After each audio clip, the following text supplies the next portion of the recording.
Приветствую всех на своем канале «Занятия для души. Вязание» с Натальей Волковой. Сегодня я вам хочу показать и рассказать, как выполнить вот такой вот достаточно интересный узор спицами. Возможно, для опытных вязальщиц этот узор покажется не очень интересным, но тем не менее бывают такие ситуации, когда в изделии можно использовать не очень сложный узор. То есть сейчас на данный момент я выполняю новый джемпер, основной там цвет черный. И, конечно же, кто вяжет, тот понимает, что на черном цвете особо сложные узоры не видны, но в то же самое время мне хотелось подобрать узор, чтобы изделие было более интересное и красивое, чем, например, просто вязать чулочной вязкой.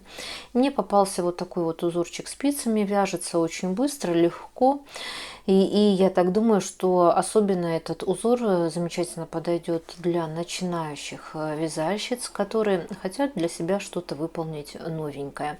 Но в то же самое время, чтобы этот узор не был особо сложным. Поэтому вот сегодня предлагаю вам выполнить вот такой вот образец. Итак, работать я буду по схеме. Вот эта схема. Данная схема вам будет предоставлена в конце этого видео, то есть вы ее сможете распечатать и также по ней работать. Также в конце этого видео я оставлю фото других своих работ, у меня их уже достаточно много на канале. На все эти работы вы сможете найти бесплатный видеоМК у меня на канале, так что заходите, смотрите, возможно, для кого-то данная информация будет интересной и полезной. Итак, теперь более подробно о данной схеме. К сожалению, она не очень прям четкая.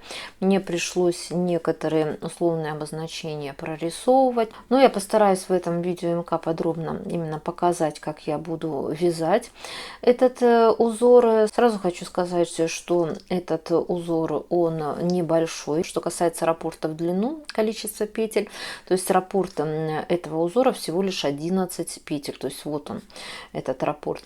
И высоту этот узор, он состоит буквально из 8 рядов, то есть несложный и небольшой, как я уже сказала, узор. Итак, какие здесь у нас условные обозначения? Квадратик – это лицевая петля, кружочек – это накид. Далее вот такой треугольничек, это 2 вместе провязываем изнаночные, то есть это основные условные обозначения, но и крестики по бокам – это кромочные петли. В то же самое время вот пустые клеточки – это не петли, то есть их считать не надо, это просто пустые клеточки, вот эти вот. При этом на схеме указаны только нечетные ряды, то есть 1, 3, 5 и 7. Четные ряды, они не прорисованы, но они вяжутся абсолютно легко, то есть все петли провязываются изнаночными, включая и накиды предыдущего ряда. То есть изнаночные ряды, они вяжутся несложно. Но все эти моменты я еще покажу в этом видео МК, как я именно провязывала данный узор. Очень надеюсь, что он для вас будет интересным, полезным. Так, начинаем. Так, как я уже сказала, раппорт данного узора, он небольшой, он состоит всего из 11 петель. Но для того, чтобы более наглядно показать этот узор, чтобы он получше смотрелся, я решила связать образец из 2 раппортов узора. То есть это сам раппорт, 2 раппорта, вернее, узора. Они будут у меня 22 петли, плюс 1 петля, вот это идет для симметрии, 23 петля, и, соответственно, 2 кромочные петли. Поэтому для образца я набрала на спице 25 петель. Итак, я снимаю первую кромочную петлю, следующую петельку я провязываю лицевой, вот лицевая, 1 накид. Далее у меня идут 10 лицевых петель, 2, 3, 4, 5, 6, 7, 8, 9, 10. То есть вот я провязала 10 лицевых петель. Лучше пересчитать, чтобы все было правильно. Все правильно, 10 петель. Далее я делаю 1 накид, 1 лицевая петля, 1 накид. И опять же провязываю 10 лицевых петель. 2, 3, 4, 5, 6, 7, 8, 9, 10. Вот 10 петель я провязала. Пересчитываем. Все правильно. 1 накид, 1 лицевая и кромочная изнаночная. То есть вот это мы с вами провязали первый ряд узора.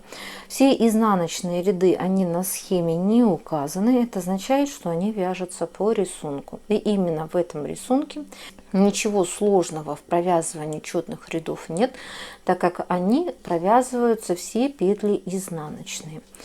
Изнаночная петля, она у нас легко провязывается. Вот по рисунку я провязываю все петли изнаночные, включая и накиды предыдущего ряда. То есть вот таким вот образом. Первый изнаночный ряд я вам покажу, чтобы вы видели, как он провязывается. Ну а далее все четные ряды я буду провязывать за кадром, потому что они будут вязаться однотипно. То есть вот таким вот образом, как я вам сейчас показываю. Все петельки абсолютно изнаночные.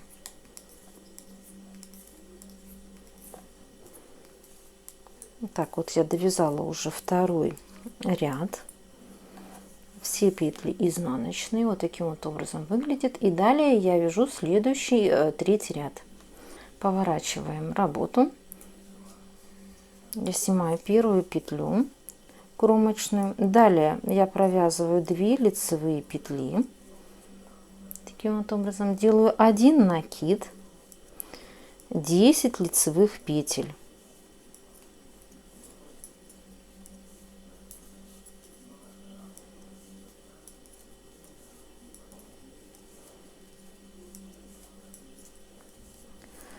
Вот я провязала 10 лицевых петель. Далее я делаю накид, 3 лицевые петли.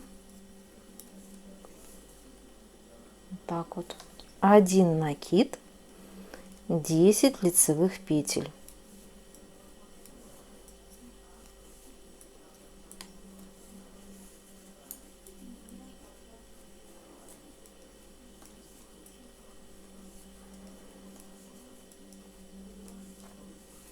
Вот. 10 лицевых петель, то есть вы можете пересчитывать, чтобы все было правильно. 1 накид делаю, 2 лицевые петли и кромочная изнаночная. То есть вот мы с вами провязали третий ряд узора, и далее я вяжу четвертый четный ряд за кадром, так как я уже и сказала, все четные ряды они будут провязываться изнаночными петлями. То есть до конца ряда, включая и накиды предыдущего ряда, я провязываю все петли изнаночные. Так вот, довязала четвертый ряд, все петельки изнаночные. Далее мы поворачиваем работу и вяжем следующий пятый ряд. Я снимаю первую кромочную петлю, далее провязываю 3 лицевые петли, 2, 3. Вот. Далее делаю 1 накид и 10 лицевых петель провязываю.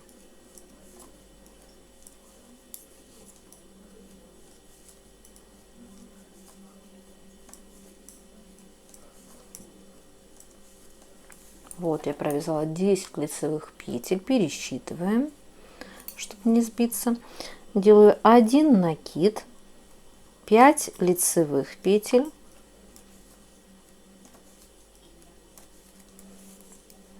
вот, 1 накид, 10 лицевых петель,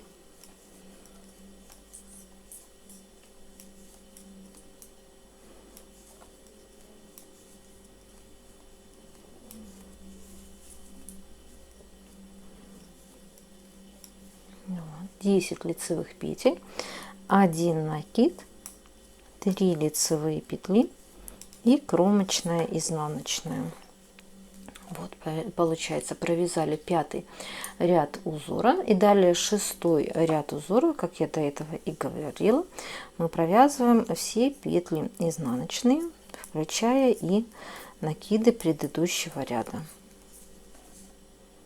Итак, вот я провязала шестой ряд узора, все петельки изнаночные, И далее, получается, осталось нам провязать буквально 2 ряда, чтобы закончился один раппорт узора. И вяжется он следующим образом. То есть я снимаю первую кромочную петлю, провязываю 3 лицевые петли. Вот. И далее мне необходимо 6 раз подряд провязать по 2 вместе изнаночные. То есть вот таким вот образом. 1 раз,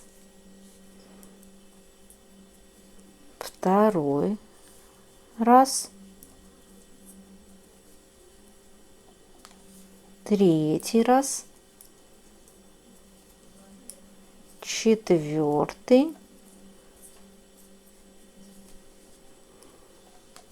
5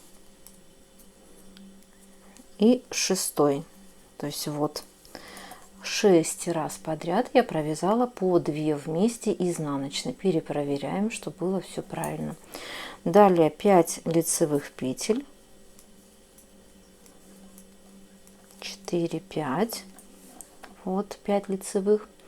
И далее я опять же должна провязать 6 раз 2 вместе изнаночной. 1, 2, 3, 4, 5, 6. Перепроверяем. Все правильно, 6 раз провязала по 2 вместе изнаночной. В конце ряда у меня получается 3 лицевые петли и кромочная изнаночная. То есть вот мы с вами провязали 7 ряд узора, и остался нам буквально один ряд провязать, это следующий 8, и закончится один раппорт узора. Вяжется 8 ряд точно так же, как и все предыдущие ряды я провязывала. Это все петли изнаночные.